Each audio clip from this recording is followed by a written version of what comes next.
Na masikio ningezamia kia Mungu sasa shauza supu. Bwana watoto wadogo lomba. Kwa nyumba gani mtakuwa? Mkome, Mungu wa nini?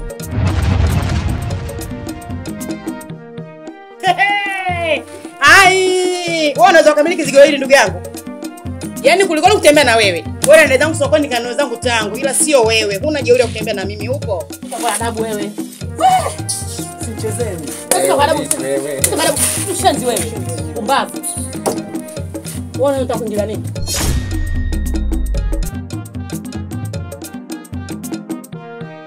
Hilo sio bwato sasa. Yaani hiyo ndo walamu ya hapa nyumbani.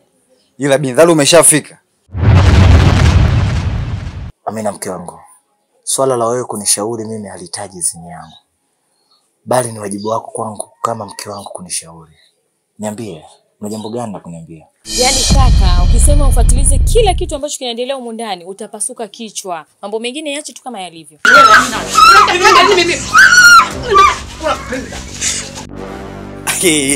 Umnani unanitafuta. Naenda kukuacha sasa hivi.